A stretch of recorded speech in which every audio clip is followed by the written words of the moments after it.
Hey, this is Rob Karinke. I am back after a mild hiatus here with California Battleground. I thought that with the Newsom recall in full swing, that it would be a good time to sit and talk about that recall election and what is likely to happen.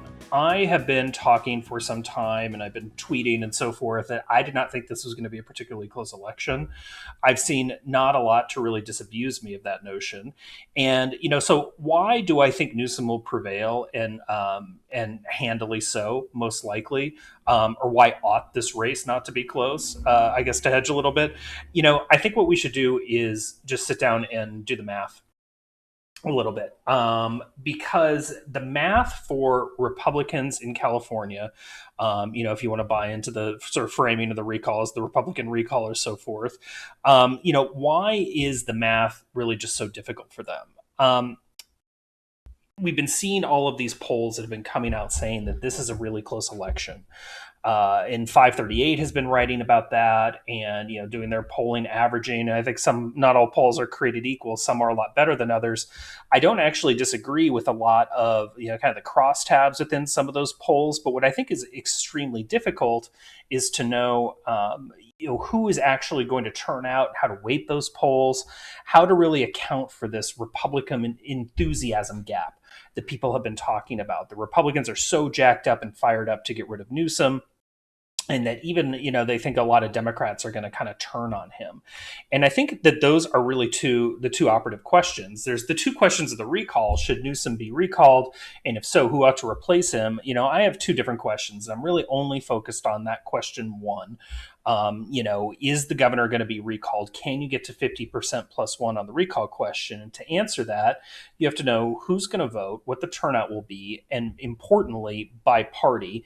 Is there an enthusiasm gap between Republicans and Democrats such that Republicans can overcome their registration advantage? And then, as a function of that too, like what is the break among, certainly the partisan voters? Is there going to be a lot of defections from Democrats who are actually going to say, yeah, I want to get rid of Newsom, even if it means a Republican governor? And to a lesser degree, I think, what is the split with independent voters?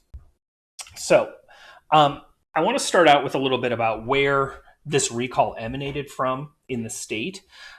Because a large number of the signatures gathered came from inland and rural counties and in Northern California counties. Recall proponents will make a lot of, they got, the most valid signatures out of LA County. They got 250,000 signatures there and, bully for them. But, there's 6 million voters in LA County. It's not a significant percentage. It's not even a real large percentage of Republicans in the county. The places that are really fired up about this recall are predominantly Northern California counties. Your Tehama County, your Siskiyou County, your Shasta County. The county in the state that had the largest number of its voters sign the recall was actually Amador County, and its few thousand voters. I mean, fundamentally, there are more registered voters in Sacramento than there are in all of those surrounding Northern California counties, pretty much from there up to the border. It is not a place that is able to exercise a lot of influence on statewide politics. Indeed, that's why a lot of those counties want to secede and create the 51st state of Jefferson. And it's represented by two Congress members, basically, out of the 50 odd members of our delegation. So you do have a lot of enthusiasm there, but can they sneak up on the Democratic electorate and essentially catch Democrats snoozing and snatch their first statewide victory in 15 years since Schwarzenegger won re-election and Steve Poizner won insurance commissioner way back in 2006? Well, I think one of the first things I really want to talk about the fact is there already is an enthusiasm gap between Republicans and Democrats in basically every single election. The Republican electorate, though it has shrunk in California over the last few decades, is a more reliable electorate than are Democrats. They are higher propensity voters. If Democrats turn out in a big election, 2016, most important election of our lifetime, 2020, where you're getting into the high 70s turnout across the board. If Democrats turn out at 75%, Republicans are going to turn out at probably maybe 79%, a few points higher than them. Republicans already outperformed Democrats at the ballot. It is nowhere near enough to make a difference. In the 2014 election, where turnout kind of fell out the bottom in California, it was Jerry Brown's reelect, not a lot of really exciting things to get people to the polls as a midterm election. You had only 43% Democratic turnout. Republicans turned out at 51%. And Neil Kashkari, the challenger to Jerry Brown on the statewide ballot, lost by 20 points in that election. All these numbers are from PDI, California 120. So, full credit to them for this research over the last 10 years. But, what the takeaway is that Republicans already outperform Democrats at the ballot, and they get crushed anyway. The other really important thing to know is that independent voters, because I think there's really interesting questions about what their split will be in this recall election, are not really high performing voters. If Democrats are voting at 73%, that's going to be 10 plus points higher than the independent turnout. So even if you get a really positive break among independents, they're going to be a smaller slice of the pie. And so, what is the size of that pie of voters? Well, there are twice as many Democrats as there are Republicans registered in California. That number has been, or that gap rather, has been growing, really because Republicans have been losing share to independent voters over the last decade plus, and there are actually more independent and third-party voters than there are Republicans in total. And if you put all of the Republicans and all of the independent voters together, you would sort of barely edge out the Democratic electorate. And this is really a fundamental difference from 20 years ago when Schwarzenegger won in the 2003 recall.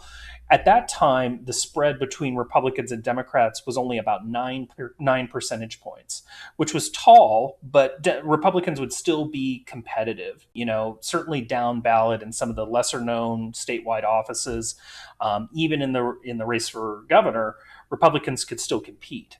Today, that spread is more like 22 or 23 points.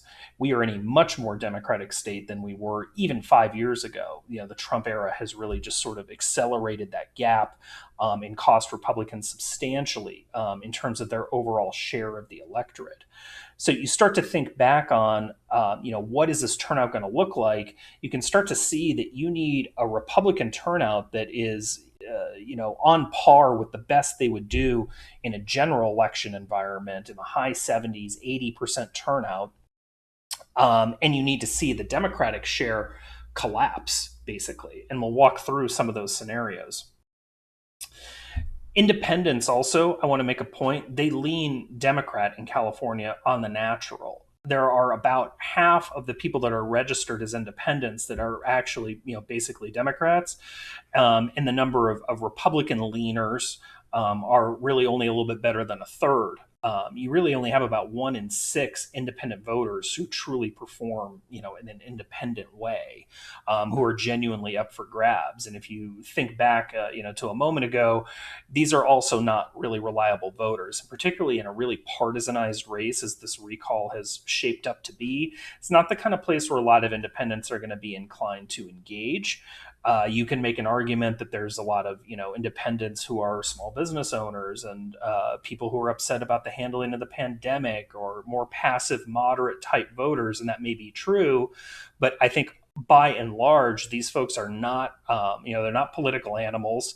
It's tough to get, it's tough to get 2/3 of them to show up when, it's Trump versus Biden or Trump versus Hillary, in these enormous national elections. The notion that they're going to turn out in large numbers in the recall, you're going to have to show me that happening. So that really brings us to the second question is, how many Democrats are actually going to vote against Newsom, who are going to show up to vote in the recall, return their ballot, and say, yes, I want rid of Newsom, knowing basically full well that that's going to mean a Republican and likely, if current polling is to believe, Larry Elder, a conservative radio host. Well, I think it's really hard to argue that you're going to see 1 out of 4, even 1 out of 5 Democrats, behave in that way, particularly in the hyper partisan era that we've had coming off, this, election 9 months ago. There's been, the Capitol insurrection, riot, however you want to characterize it. You've got COVID, which I think does do some interesting things to the Democratic electorate, particularly around schooling and the economy and others. But ultimately, who are Democrats really blaming for a lot of the lingering issues around COVID? I don't really buy that it's Gavin Newsom. I think it is much more likely to be the Republican base who is vaccine resistant, and against masks and so forth, and of which basically all of the Republican frontrunners kind of embrace that ideology. So if you think about the CBS poll that came out, they pegged it at about 15%. That's more or less, I think, the math that I've been doing, about 1 out of 6, and I think that might be generous. So let's say 1 out of 6 Democrats actually vote to recall Newsom. And let's say Republicans, I think it's difficult to get 100% of anybody, especially Republicans these days, to agree on anything. Polling has suggested that at least 9 out of 10 of them are inclined to recall the governor. I think that that's probably about right. I think it's tough to give 100, but let's say you get 90% of Republicans, disciplined, voting to recall the governor. And then let's say you split independents, which again, I think is generous. We've already kind of talked about the ways independents might behave and, how they turn out. And that's really where I think these numbers start to really become really profound, because they are not equal, Republican, Democrat, and independents. They are, in fact, much more weighted towards Democrats. And so, when you think about, like, even if the Democratic base doesn't show up in really large numbers, there's still going to be much more of them than there are going to be Republicans, and probably as many of them as Republicans and independents combined, if not more so. So let's do the math on this California recall. Let's take the voter registration, put it together with recent California political history, and then voters' track record. So reality, and see if we can concoct a path to victory for this recall initiative. So there are 10.2 million Democrats registered in the state of California, 5.3 million Republicans, about 6.5 million independent voters, either no party preference or third party folks. And so let's say Republicans are like jacked about this, and they turn out at 80%, which is higher than they would get probably in a November presidential primary, presidential general election, in line with the highest they've been over the last 10 years. And let's say that independents turn out at 50%, which is probably a little bit generous for them in an election like this. And let's say that the Democratic turnout also falls to 50%. So this is like where they would be, maybe in a presidential primary, maybe even a little bit lower. That is a 30-point spread between R's and D's. It's 4 times the largest advantage Republicans have had in the last 10 years, certainly in modern California political history. And then let's apply our assumptions about how we think these voters will vote. Let's say that 90% of Republicans are going to vote in favor of the recall. I think it's difficult to get 100% of anybody to agree on anything. Let's give them 90%.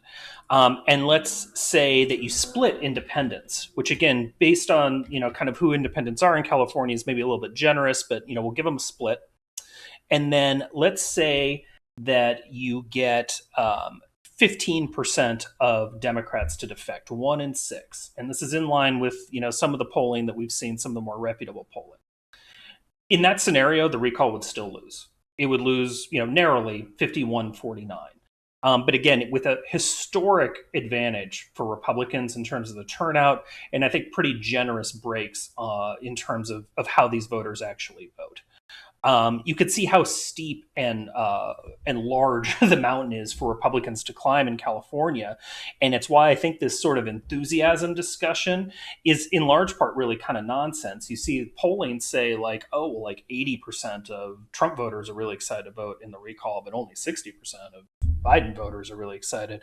Well, I don't think that's a particularly good measure, but even if you granted that to the recall would still lose by double digits. I mean, Trump lost by 30 points.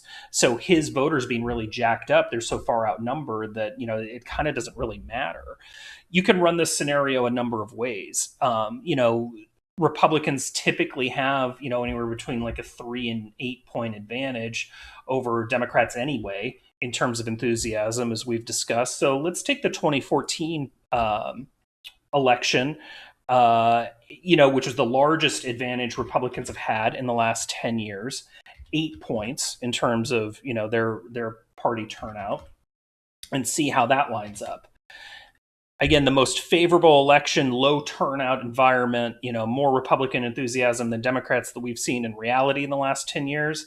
Apply that to this recall scenario and this recall question, it's likely to lose by 10 points, 55-45. If you take a look at how the average primary turnout goes, where Republicans always have a pretty strong advantage over Democrats. Democrats over the last 10 years have turned out at 37% in primaries, Republicans at 42%, NPP folks only at 23%, which gives you kind of an idea about how engaged they are in lower profile elections. In that scenario, the recall loses by 12 points.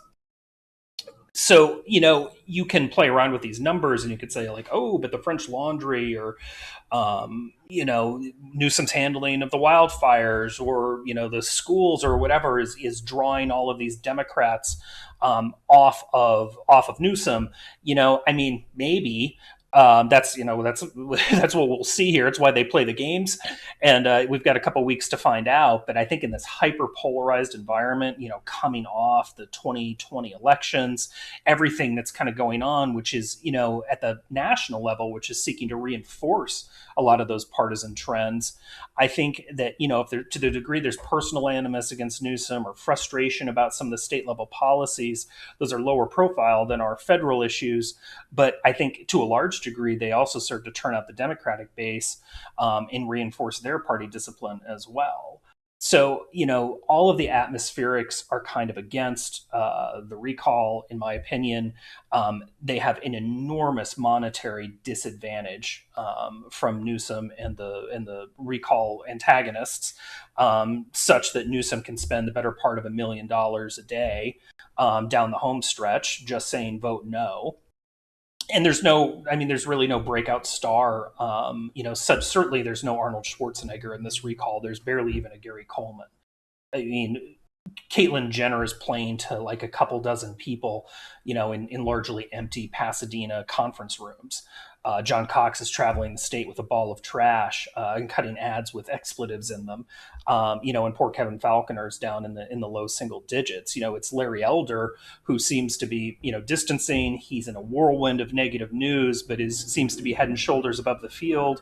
That's, I think, another unfortunate development if you're for the recall, because Elder's, kind of the perfect foil for Newsom and Democrats who can take his talk radio track record and, all of the hundreds of hours, thousands of hours of recordings of him saying, edgy stuff and weaponize it against him down the home stretch to drive out more Democratic turnout. So, what do I think is likely to happen in this election? I mean, it's everyone's throwing darts, I think, but I will be generous and say that I think Republicans turn out at 65%. I think it's probably high, but let's say 65%.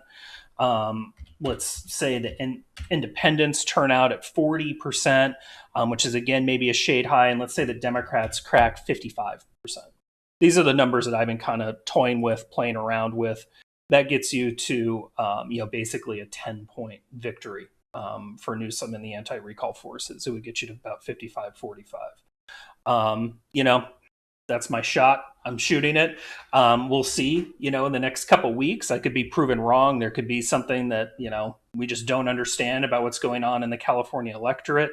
But, I think that, relying on some of this public polling and the quote enthusiasm gap is pretty false. And I think that were Republicans to make this a low single digit race, I think it would be an incredible victory for them. On the one hand. On the other hand, you could say it'd be the most favorable ground you're ever going to see. You still can't get there, but I think making the race close would be, really a substantial victory in a lot of regards. And I don't think it's going to be close.